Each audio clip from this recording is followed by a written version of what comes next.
എല്ലാവർക്കും നമസ്കാരം.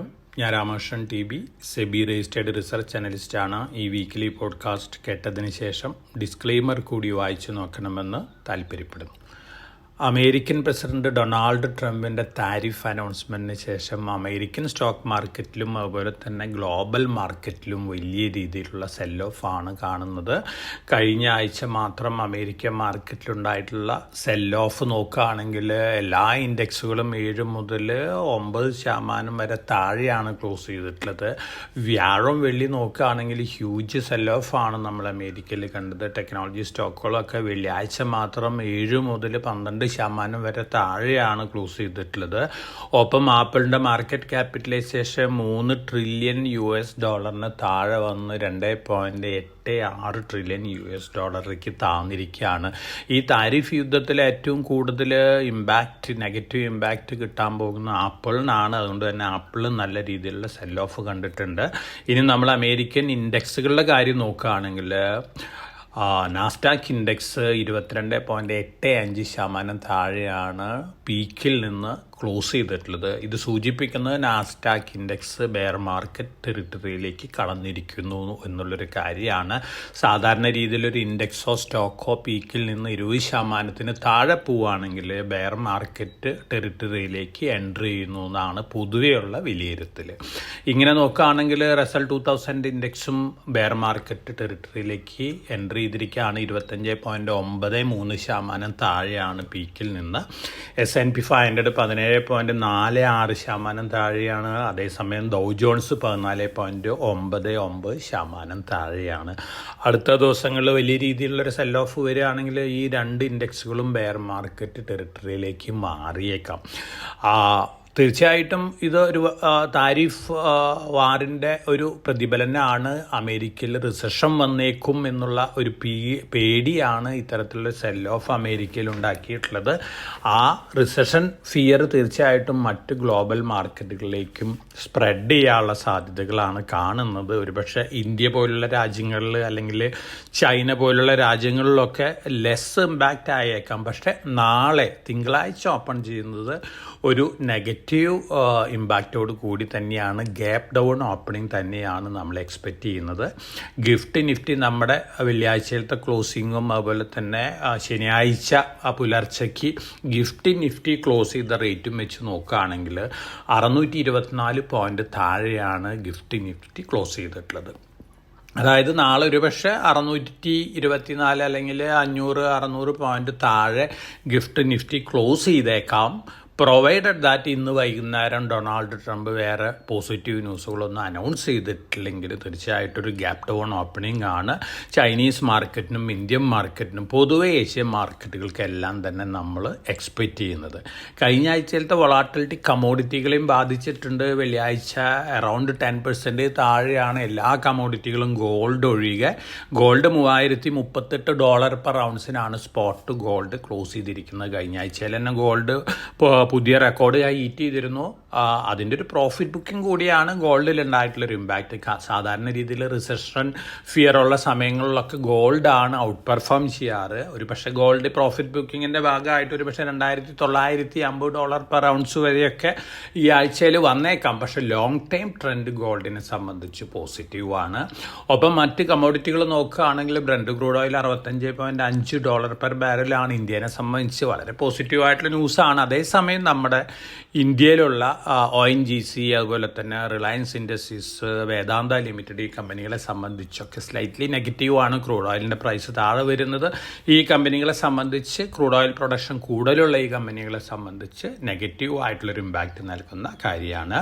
ഇന്ത്യൻ റുപ്പിയുടെ ക്ലോസിംഗ് നോക്കുകയാണെങ്കിൽ ഓൾമോസ്റ്റ് സ്റ്റേബിൾ ലെവലിലാണ് വെള്ളിയാഴ്ച ക്ലോസ് ചെയ്തിരിക്കുന്നത്. 85.5 രൂപ പെർ ഡോളറിനാണ് ഇന്ത്യൻ റുപ്പി. ഓൾമോസ്റ്റ് സ്ട്രോങ് ലെവലിൽ തന്നെയാണ് ഇന്ത്യൻ റുപ്പിയും ക്ലോസ് ചെയ്തിരിക്കുന്നത്.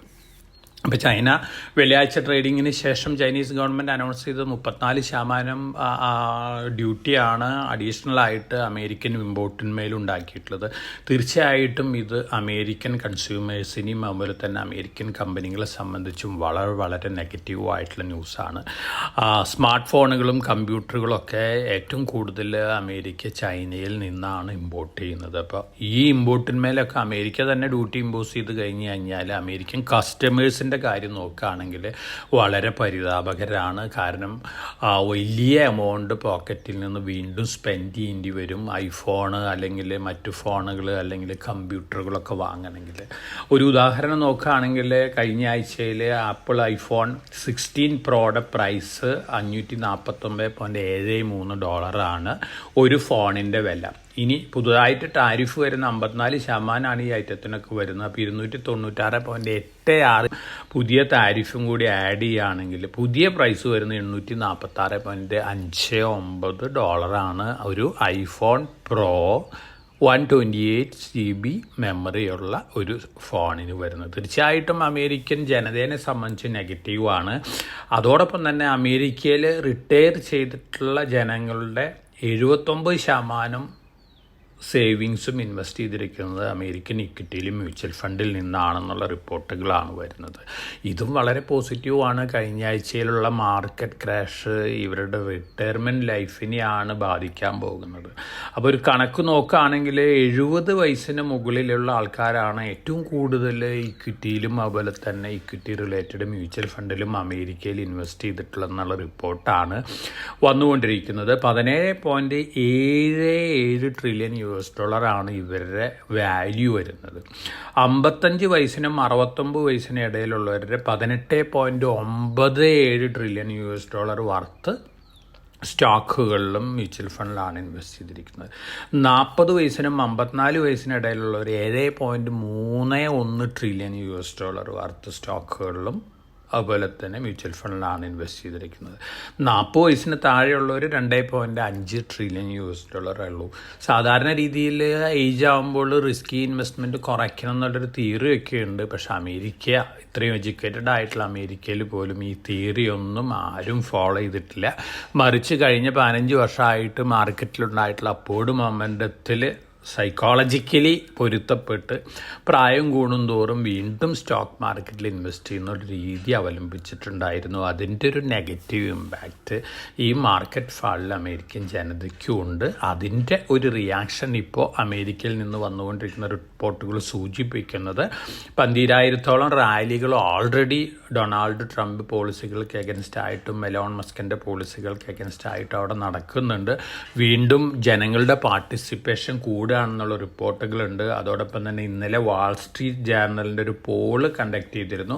അതിൽ ഭൂരിപക്ഷം അമേരിക്കക്കാരും ട്രംപിൻ്റെ പോളിസികളെയും അതുപോലെ തന്നെ എലോൺ മസ്കിൻ്റെ പോളിസികളെയും ഒപ്പോസ് ചെയ്തിരിക്കുകയാണ്. അപ്പോൾ ഇതൊക്കെ തീർച്ചയായിട്ടും ട്രംപിന് ഒരു ഇൻഡിക്കേഷൻ ആയിരിക്കാം അദ്ദേഹത്തിൻ്റെ ഡിസിഷനിലൊരു ചേഞ്ച് വരുത്താനായിട്ട്. അതോടൊപ്പം തന്നെ അമേരിക്കൻ ജനതയുടെ മണി മാർക്കറ്റ് ഇൻസ്ട്രുമെൻറ്റിലുള്ള ഇൻവെസ്റ്റ്മെൻറ്റ് നോക്കുകയാണെങ്കിൽ കഴിഞ്ഞ ആഴ്ചയിൽ $60 ബില്യൺ വീണ്ടും മണി മാർക്കറ്റ് ഇൻസ്ട്രുമെൻറ്റിലേക്ക് ഫ്ലോ ചെയ്തിട്ടുണ്ട്. ഇപ്പോൾ ടോട്ടൽ സൈസ് $7.2 ട്രില്യൺ ആണ്. റെക്കോർഡ് ഫിഗറാണ്.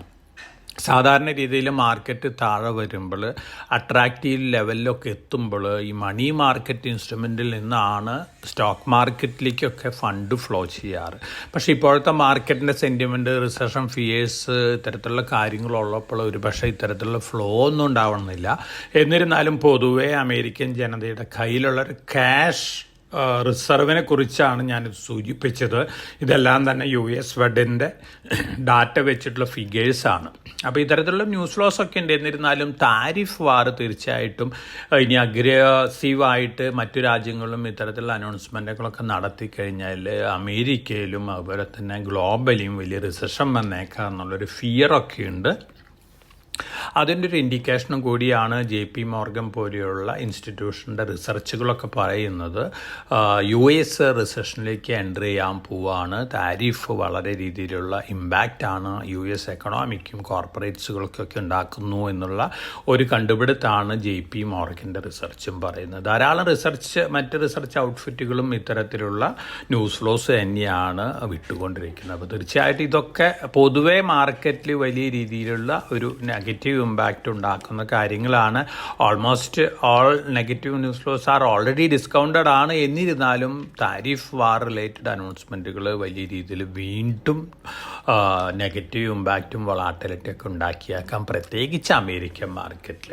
കാരണം അമേരിക്കൻ മാർക്കറ്റിൻ്റെ നമ്മൾ പ്രയർ സിറ്റുവേഷനൊക്കെ ഒന്ന് വാച്ച് ചെയ്യുകയാണെങ്കിൽ, സ്റ്റഡി ചെയ്യുകയാണെങ്കിൽ, ഇത്തരത്തിലുള്ള ഇവൻറ്റുകളൊക്കെ നടക്കുന്ന സമയത്ത് American index, major index S&P 500ൻ്റെ ആവറേജ് PE വന്നിരിക്കുന്നത് 15.6 ആയിരുന്നു ലോ വന്നിട്ടുള്ളത്. അവിടെ നിന്നാണ് റിക്കവറി സ്റ്റാർട്ട് ചെയ്തിട്ടുള്ളത്. ഇപ്പോഴത്തെ PE നോക്കുകയാണെങ്കിൽ അറൗണ്ട് 19 PEയിലാണ് S&P 500 ഇപ്പോഴും ട്രേഡ് ചെയ്യുന്നത്. അപ്പോൾ തീർച്ചയായിട്ടും നെഗറ്റീവ് ന്യൂസ് കൂടുകയാണെങ്കിൽ അമേരിക്കൻ മാർക്കറ്റിൽ വീണ്ടും സെൽ ഓഫ് ഒക്കെ വന്നേക്കാം.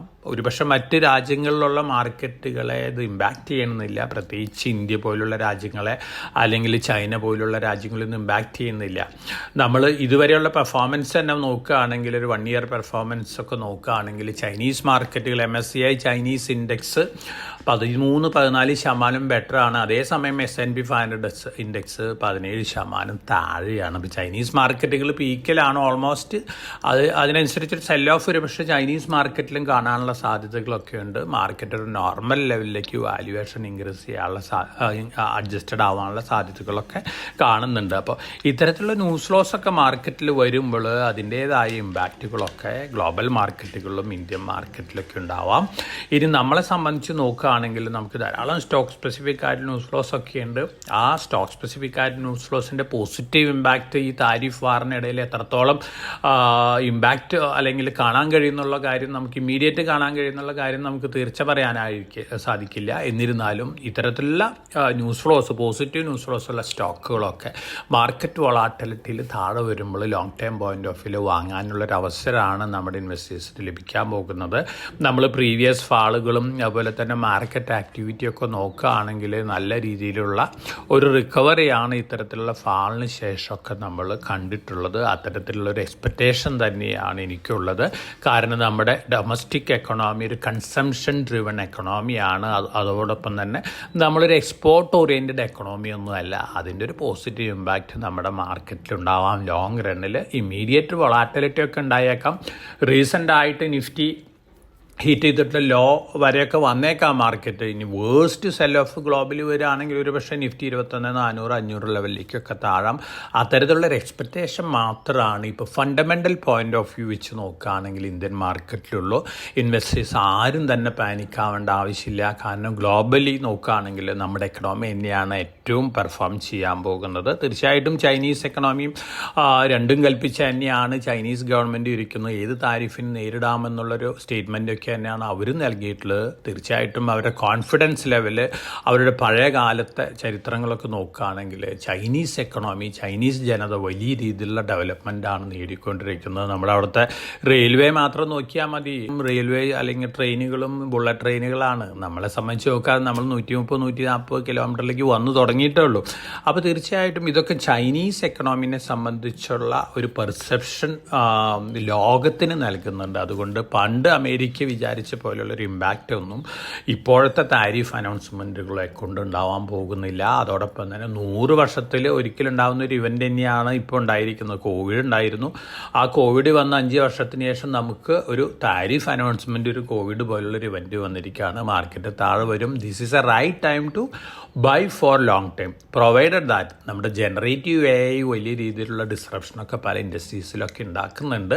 അത്തരത്തിൽ ഡിസ്റപ്ഷൻ വരുമ്പോൾ നമുക്ക് ആർക്കും എക്സ്പെക്റ്റ് ചെയ്യാൻ സാധിക്കില്ല ഇത്തരത്തിലുള്ള ഡിസ്റപ്ഷൻ. ജനറേറ്റീവ് AI ഡിസ്റപ്ഷൻ എന്താണ് വരാൻ പോകുന്നുള്ള കാര്യം, അത് വന്നു കഴിഞ്ഞതിന് ശേഷം മാത്രമാണ് നമുക്ക് വിലയിരുത്താൻ സാധിക്കുള്ളൂ. അതും കൂടി മനസ്സിൽ വയ്ക്കുക. കാരണം ഈ താരിഫ് വാറിനൊപ്പം തന്നെ അത്തരത്തിലുള്ള ഡിസ്റപ്ഷനും പല സെക്ടേഴ്സിലും വന്നേക്കാം. അതിൽ പല ഇന്നോവേഷൻസും പല സെക്ടേഴ്സിന് പോസിറ്റീവ് ആവാം, പല സെക്ടേഴ്സിനും നെഗറ്റീവ് ആവാനായിട്ട് സാധിക്കും. ഇനി നമ്മൾ സ്റ്റോക്ക് സ്പെസിഫിക് ആയിട്ട് ന്യൂസ് ഫ്ലോസ് ഒക്കെ നോക്കുകയാണെങ്കിൽ RVNL പാമ്പം പാലം രണ്ടാമതും ഇനാഗ്രേറ്റ് ചെയ്തിരിക്കുകയാണ്. ഇന്ന് ജനങ്ങൾക്കായി തുറന്നു കൊടുത്തിരിക്കുകയാണ്. ഇത് ഈ പാമ്പം പാലം 2.08 കിലോമീറ്റേഴ്സ് ഉണ്ട്. ഇത് നിർമ്മിച്ചിരിക്കുന്നത് നമ്മുടെ RVNL ആണ്. 72.5 മീറ്റർ വെർട്ടിക്കൽ ലിഫ്റ്റും ഉണ്ട്. വെർട്ടിക്കൽ ലിഫ്റ്റ് എന്ന് പറയുമ്പോൾ ഷിപ്പുകൾക്ക് കടന്നു പോകാനായിട്ട് ഉള്ള സൗകര്യം ഒരുക്കുന്ന ഒരു സംഗതിയാണ്. ആ വെർട്ടിക്കൽ ഷിപ്പ് വരുന്ന സമയത്ത് ലിഫ്റ്റ് മുകളിലേക്ക് പൊങ്ങും, ഷിപ്പിന് കടന്നു പോവാം. അപ്പോൾ അത്തരത്തിൽ വളരെ ഇന്നോവേറ്റീവ് ആയിട്ടുള്ള ഒരു എഞ്ചിനീയറിംഗ് മാർവലാണ് ഇപ്പോഴത്തെ പാമ്പം പാലം. തീർച്ചയായിട്ടും RVNLനെ സംബന്ധിച്ച് അതൊരു പോസിറ്റീവായിട്ടുള്ള ഒരു ന്യൂസാണ്. ITC ആദിത്യ ബിർള റിയൽ എസ്റ്റേറ്റിൽ നിന്ന് അവരുടെ paper and pulp division take over ചെയ്തിട്ടുണ്ട്. 2 കമ്പനികളെ സംബന്ധിച്ച് പോസിറ്റീവാണ്. ITCക്ക് അവരുടെ പേപ്പർ ഡിവിഷനെ സ്ട്രെങ്തൻ ചെയ്യാം. അതേസമയം ആദിത്യ ബിർള റിയൽ എസ്റ്റേറ്റിന് പ്യുവർ റിയൽ എസ്റ്റേറ്റ് കമ്പനി ആയിട്ടും മാറാനും സാധിക്കും. 2 കമ്പനികളെ സംബന്ധിച്ചും വിൻ വിൻ സിറ്റുവേഷനാണ്. ഫോറിൻ പോർട്ട്ഫോളിയോ ഇൻവെസ്റ്റേഴ്സിൻ്റെ കഴിഞ്ഞ ആഴ്ചയിലത്തെ ആക്ഷൻ നോക്കുകയാണെങ്കിൽ 10,355 കോടി രൂപയ്ക്കുള്ള സ്റ്റോക്കുകൾ അവർ വിറ്റിരിക്കുകയാണ്. അത് ഗ്ലോബൽ ഇമ്പാക്റ്റ് ആണ്. നമ്മുടെ വാല്യുവേഷൻ പാരാമീറ്ററിൻ്റെ നെഗറ്റീവ് ഒന്നുമല്ല. കാരണം നമ്മുടെ നിഫ്റ്റി PE ഒക്കെ നിൽക്കുന്നത് 10 ഇയർ ആവറേജിനടുത്താണ്. നാളെ ഒരു ഗ്യാപ് ഡൗൺ ഓപ്പണിംഗ് വരുമ്പോൾ തീർച്ചയായിട്ടും അത് വീണ്ടും താഴെ പോവാം, അട്രാക്റ്റീവ് ലെവലിലേക്ക് വരികയാണ്. അപ്പം നമ്മളെ സംബന്ധിച്ച് കംഫർട്ട് ലെവലാണ്. പക്ഷേ foreign portfolio investors global trend follow ചെയ്യുന്നവരാണ്. അപ്പോൾ അതിൻ്റേതായ ചെറിയൊരു ഇമ്പാക്റ്റ് ഒക്കെ വന്നേക്കാം. അതോടൊപ്പം തന്നെ ഈ ആഴ്ച നമ്മളെ സംബന്ധിച്ച് മോണിറ്ററി പോളിസി കമ്മിറ്റി ഡിസിഷൻ ഉണ്ട്. RBI 0.25% റേറ്റ് കട്ട് അനൗൺസ് ചെയ്യുന്നതാണ് പറയുന്നത്. തീർച്ചയായിട്ടും എല്ലാവരും എക്സ്പെക്റ്റ് ചെയ്തിട്ടുള്ളൊരു ഇവൻ്റ് തന്നെയാണ്. അത് ഒരു പോസിറ്റീവ് ഇമ്പാക്റ്റ് ഒരു പക്ഷേ മാർക്കറ്റ് നല്ല രീതിയിൽ താഴെ വരികയാണെങ്കിൽ RBI ഡിസിഷൻ ഒരു പുതിയ അല്ലെങ്കിൽ ഒരു ചെറിയൊരു പോസിറ്റീവ് ഇമ്പാക്റ്റ് നൽകാനുള്ളൊരു സാധ്യതയുണ്ട്. അതോടൊപ്പം തന്നെ നമ്മുടെ ഫോറക്സ് റിസർവിൻ്റെ കാര്യം നോക്കുകയാണെങ്കിൽ മാർച്ച് 28 അവസാനിച്ച ആഴ്ചയിലും ബെറ്റർ ആയിട്ടാണ് ആ ഫിഗർ വന്നിരിക്കുന്നത്. 665.46 ബില്യൺ US$. ഇനി നമ്മൾ കമോഡിറ്റികൾ നോക്കുകയാണെങ്കിൽ കഴിഞ്ഞ ആഴ്ചയിൽ എല്ലാ കമോഡിറ്റികളും ക്രാഷ് ചെയ്തിട്ടുണ്ട്. ഗോൾഡിൻ്റെ കാര്യം നോക്കുകയാണെങ്കിൽ ഗോൾഡും താഴെ വന്നിട്ടുണ്ട്.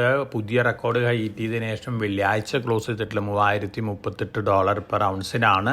ഇതൊരു പ്രോഫിറ്റ് ബുക്കിങ്ങിൻ്റെ ഭാഗമായിട്ട് മാത്രം കണ്ടാൽ മതി. ഒരു പക്ഷേ $2,950 പെർ ഔൺസ് വരെയൊക്കെ താഴെ വന്നേക്കാം. പക്ഷേ ലോങ് റണ്ണിൽ വീണ്ടും ഗോൾഡ് മുന്നേറാനുള്ള സാധ്യതകൾ തന്നെയാണ് കാണുന്നത്. 2025 എൻഡോട് കൂടിയിട്ട് ഒരു പക്ഷേ $3,300-$3,500 പെർ ഔൺസിലേക്ക് ഗോൾഡ് ഉയരാനുള്ള സാധ്യതകൾ തന്നെയാണ് കാണുന്നത്. അപ്പോൾ ഗോൾഡിൽ ട്രേഡ് ചെയ്യുന്ന അല്ലെങ്കിൽ ഇൻവെസ്റ്റ് ചെയ്യുന്ന ഇൻവെസ്റ്റേഴ്സ് മീഡിയം ടു ഷോർട്ട് ടൈമിലുള്ളവർക്കൊക്കെ ഒരു പ്രോഫിറ്റ് ബുക്ക് ചെയ്യാനായിട്ടുള്ളൊരു അവസരമൊക്കെ ലഭിക്കും. കാരണം ആ ഒരു വൊളാറ്റിലിറ്റി നമുക്ക് എക്സ്പെക്റ്റ് ചെയ്യാം. റിസഷണറി പീരീഡിലൊക്കെ സാധാരണ രീതിയിൽ ഒരു പ്രഷ്യസ് അല്ലെങ്കിൽ സേഫ് ഹെവനായിട്ട് എല്ലാവരും ഇൻവെസ്റ്റ് ചെയ്യുന്നത് ഗോൾഡിലൊക്കെയാണ്. അപ്പോൾ ആ ഗോൾഡിൻ്റെ അത്തരത്തിലുള്ളൊരു ഇമ്പാക്റ്റും കൂടി നമുക്ക് മുന്നിൽ കാണാം. പക്ഷേ റീസെൻ്റ് ആയിട്ടുള്ളൊരു ഫ്ലെയർ ഇപ്പോൾ വലിയ രീതിയിലാണ് മുന്നേറിയത്. അതിൻ്റെ ഒരു ഹാങ് ഓവർ ഉണ്ടാവും, ഒരു പ്രോഫിറ്റ് ബുക്കിംഗ് ഒക്കെ ഉണ്ടാവും. അത് കഴിഞ്ഞാൽ വീണ്ടും ഗോൾഡ് മുന്നേറാനുള്ള സാധ്യതകൾ തന്നെയാണ് വീണ്ടും കാണുന്നത്. അപ്പോൾ ഇതൊക്കെയാണ് ന്യൂസ് ഫ്ലോസ്. ഈ ആഴ്ച നമുക്ക് Q4 റിസൾട്ടുകൾ ആരംഭിക്കുകയാണ്. 8-ാം തീയതി, 9-ാം തീയതി, 15-ാം തീയതിയൊക്കെ റിസൾട്ട് അനൗൺസ്മെൻറ്റുകൾ വരുന്നുണ്ട്. ട്രാൻസ്ഫോമേഴ്സ് ആൻഡ് റെക്ടിഫയേഴ്സിൻ്റെ റിസൾട്ടാണ് ഇപ്പം 8-ാം തീയതി വരുന്നത്. BF യൂട്ടിലിറ്റി ഓക്കെ പ്ലേയുടെ റിസൾട്ട് 9-ാം തീയതി വരുന്നുണ്ട്. TCSൻ്റെ റിസൾട്ട് 11-ാം തീയതി വരുന്നുണ്ട്. ഈ റിസൾട്ടുകൾ പൊതുവെ എക്സ്പെക്റ്റ് ചെയ്യുന്നത് ബെറ്റർ റിസൾട്ട് തന്നെയാണ്. പക്ഷേ താരിഫ് വാറിനിടയിൽ ഗ്ലോബൽ വളാറ്റിലിറ്റി ഉള്ള ഈ സമയത്ത് ഒരു പക്ഷേ എത്രത്തോളം പോസിറ്റീവ് ഇമ്പാക്റ്റ് ഉണ്ടാക്കും എന്നുള്ള കാര്യം നമുക്ക് പറയാൻ സാധിക്കില്ല. എന്നിരുന്നാലും പൊതുവെ നമ്മൾ എക്സ്പെക്റ്റ് ചെയ്യുന്നത് പോസിറ്റീവാണ്. അമേരിക്കൻ ന്യൂസ് ഫ്ലോസ് പൊതുവെ ടെക്നോളജി കമ്പനികളെ സംബന്ധിച്ചൊരു സെൽ ഓഫ് ഉണ്ടാക്കിയിട്ടുണ്ട്. ആ സെൽ ഓഫ് ഓൾറെഡി ഇത്തരത്തിലുള്ള നെഗറ്റീവ് ന്യൂസ് ഫ്ലോസ് ഡിസ്കൗണ്ടഡ് ആണ്. നാളെയും അത്തരത്തിലുള്ള സെൽ ഓഫ് കണ്ടേക്കാം. അതിനുശേഷം ഒരു കൺസോൾട്ടേഷൻ മോഡിലേക്ക് ടെക്നോളജി സ്റ്റോക്കുകൾ മാറാനാണ് സാധ്യതകൾ കൂടുതൽ. അപ്പോൾ ഇത്തരത്തിലുള്ള ന്യൂസുകൾ, Q4 റിസൾട്ടുകൾ, അതുപോലെ തന്നെ താരിഫ് റിലേറ്റഡ് നെഗറ്റീവ് ഇമ്പാക്റ്റിനൊക്കെ ഓവർകം ചെയ്യാനായിട്ട് നമ്മുടെ ഗവൺമെൻറ് ഒരുപക്ഷെ അമേരിക്കൻ ഗവൺമെൻറ്റായിട്ട് ഡിസ്കഷൻ നടത്തിയേക്കാം. അതിനനുസരിച്ചുള്ള പല അനൗൺസ്മെൻറ്റുകൾ വന്നേക്കാം. അപ്പോൾ ഇത്തരത്തിലുള്ള അനൗൺസ്മെൻറ്റുകളൊക്കെ വാച്ച് ചെയ്തിരിക്കുന്നത് നന്നായിരിക്കും. എല്ലാ ഗ്ലോബൽ ഇവൻസും ഒന്ന് വാച്ച് ചെയ്യുന്നത് ഈ ആഴ്ചയിൽ നന്നായിരിക്കും. കാരണം അത്തരത്തിലുള്ളൊരു ഇമ്പാക്റ്റും വൊളാറ്റിലിറ്റിയും ഒക്കെ നമുക്ക് ഓരോ ഇവൻറ്റിനനുസരിച്ച് മാർക്കറ്റിൽ കാണാനായിട്ട് സാധിക്കും. അപ്പോൾ അത്തരത്തിലുള്ളൊരു മൈൻഡ് സെറ്റ് ക്രിയേറ്റ് ചെയ്തിട്ട് നമുക്ക് മുന്നോട്ട് നീങ്ങുന്നതായിരിക്കും നല്ലത്. ഒപ്പം മ്യൂച്വൽ ഫണ്ടിൽ ഇൻവെസ്റ്റ് ചെയ്യുന്ന ഇൻവെസ്റ്റേഴ്സിന് ഇപ്പോൾ നല്ല ടൈമാണ്. ലെംസ് ആയാലും കുഴപ്പമൊന്നുമില്ല. SIP ഇൻവെസ്റ്റ് ചെയ്യുന്ന ഇൻവെസ്റ്റേഴ്സ് SIP എമൗണ്ട് കൂട്ടുന്നത് നന്നായിരിക്കും. കാരണം മാർക്കറ്റ് താഴെ വരുമ്പോൾ നമുക്ക് കൂടുതൽ യൂണിറ്റ് കിട്ടാൻ പോവുകയാണ്. അതോടൊപ്പം തന്നെ പുതിയ ഫണ്ടുകൾ, ന്യൂ ഫണ്ടുകളൊക്കെ വന്നിട്ടുണ്ടെങ്കിൽ സബ്സ്ക്രിപ്ഷൻ ഓപ്പൺ ആണെങ്കിൽ അത്തരത്തിലുള്ള മ്യൂച്വൽ ഫണ്ടുകളിലും നമുക്ക് ഇൻവെസ്റ്റ് ചെയ്യാനുള്ള അവസരമാണ് ഇപ്പോൾ ലഭിക്കുന്നത്. ഇതൊക്കെയാണ് പൊതുവെയുള്ള മാർക്കറ്റ് ന്യൂസ് ഫ്ലോസ്.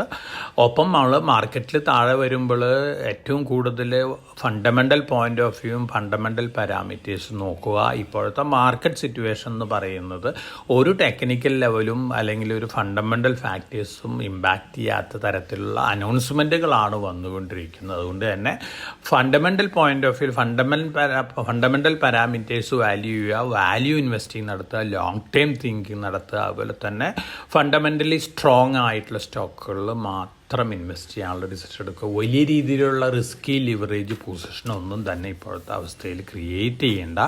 അതോടൊപ്പം തന്നെ നമ്മുടെ മാർക്കറ്റ് സൈക്കിളുകളൊക്കെ നോക്കുകയാണെങ്കിൽ പല പോസിറ്റീവ് ഇൻഡിക്കേഷനൊക്കെ കിട്ടാം. നമ്മൾ കോവിഡ് സമയത്ത് വന്ന മാർക്കറ്റ് ഫാളിൽ നിന്ന് റിക്കവറി ട്രെൻഡ് തന്നെ നോക്കിയാൽ മതി. അപ്പം അത്തരത്തിലുള്ളൊരു അവസരം കൂടിയാണ്. തീർച്ചയായിട്ടും 100 വർഷത്തിലൊരിക്കലുണ്ടാവുന്ന ഒരു ഇവൻ്റ് തന്നെയാണ് ഈ താരിഫ് അനൗൺസ്മെൻറ്റുകളും. ഇത് വളരെ പ്രത്യേകമായിട്ടുള്ളൊരു ഇവൻ്റാണ്. പക്ഷേ ഇപ്പോൾ അമേരിക്ക അന്ന് 100 വർഷം മുമ്പത്തുള്ള അമേരിക്ക അല്ല ഇന്ന് അമേരിക്ക. അതോടൊപ്പം തന്നെ 100 വർഷം മുമ്പുള്ള രാജ്യങ്ങളല്ല ചൈന, ഇന്ത്യ പോലുള്ള രാജ്യങ്ങൾ. അതുകൊണ്ട് തന്നെ എത്രത്തോളം താരിഫ് അനൗൺസ്മെൻറ്റുകൾ മറ്റ് രാജ്യങ്ങളെ നെഗറ്റീവായിട്ട് ഇമ്പാക്റ്റ് ചെയ്യുമെന്നുള്ള കാര്യം കാലം തെളിയിക്കേണ്ടതാണ്. അമേരിക്കയ്ക്ക് കാര്യമായിട്ടുള്ള ഇമ്പാക്റ്റ് ഒന്നും അല്ലെങ്കിൽ ഒരു നെഗറ്റീവ് ഇമ്പാക്റ്റ് ഒന്നും തന്നെ മറ്റ് രാജ്യങ്ങളുടെ മേലുണ്ടാക്കാനായിട്ട് സാധിക്കില്ല എന്നുള്ളൊരു വിലയിരുത്തലാണ് പൊതുവെ ഉള്ളത്. തീർച്ചയായിട്ടും അമേരിക്കയ്ക്ക് ലോസ്റ്റ് ഓപ്പർച്യൂണിറ്റി തിരിച്ചു പിടിക്കാൻ, അതായത് മാനുഫാക്ചറിംഗ് രംഗത്തുണ്ടായിട്ടുള്ള ആധിപത്യം തിരിച്ചു പിടിക്കാനുള്ള ഒരു അവസരമായിട്ട് അല്ലെങ്കിൽ ഒരു ഇവൻ്റായിട്ട് ഒരു ഇനീഷ്യേറ്റീവായിട്ട് കണ്ടാൽ മതി.